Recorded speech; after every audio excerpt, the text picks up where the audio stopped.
a second.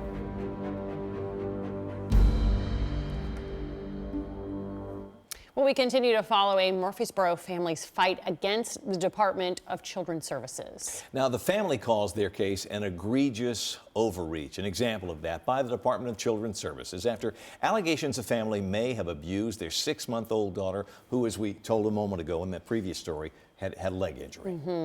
Well, in our first story, the family told Fox 17 News' Amanda Chin that they were taking their daughter home, and it looked like the case was closed, but it sure wasn't. What happened next still shakes the Lloyds to their core. After getting the okay from DCS for the Lloyds to bring Janae home, a phone call they get from the caseworker changes everything. Can you say hi? Jerica Lloyd was driving home with Janae after a long and emotional day at the hospital, but she got a call from the Child Protective Services worker. The staffer asked Jerica to sign a new agreement that stated baby Janae could not go home. But why? Well, the CPS worker told the Lloyds DCS couldn't pinpoint how Janae received her fractured fibula. We didn't know. No one knew. And we really didn't. So we were being honest.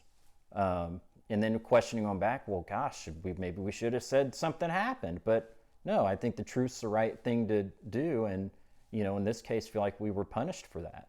Hours later, the family went to a preliminary hearing. The judge decided to put Janae in DCS custody, placing her with Jerica's parents. For 5 months, the family says they were put through the ringer, meetings and court dates getting kicked down the road. The case dragged on and on.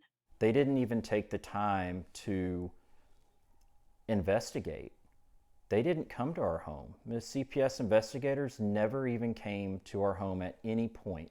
5 months later, the Lloyds eventually had their time in court. It's been a blur because, every time we thought it was going to end, it did not. The Department of Children's Services never comments on any specific cases. Fox 17 has asked for clarification many, many times on many, many stories. State law says DCS employees may not divulge any details about the case to protect the children. Fair enough, but what about getting transparency about the actions of DCS employees? It's almost impossible to do. But juvenile court depositions Fox 17 News received from the family shows the Lloyd's pediatrician saying again, but this time in court, he did not suspect any intentional injuries. Janae's doctor explains the most likely cause of the injury is probably the body weight of Janae falling into a seated position after pulling up at 6 months. The family's pediatrician claims no one at DCS has ever asked him about the case until that hearing, and says, the fact that you look at an x-ray and come to this decision with no further investigation is a little puzzling to me. A child abuse pediatrician with the Vanderbilt care team also testified and couldn't rule out non-accidental trauma.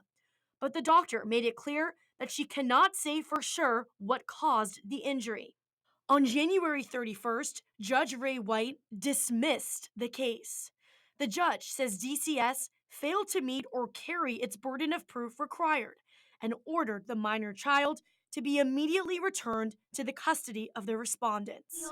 Oh, that's so And baby Janae, now a 1-year-old toddler, goes home. It's unacceptable for you to waste the resources of your employees, their time, on cases like this when there are children being abused that need help with foster placement. Come get Dada. But Jeffrey believes the way DCS handled this case was an egregious overreach and feels this displays a complete lack of accountability within the department. It's been brutal. I think just being helpless, being, having your daughter taken away,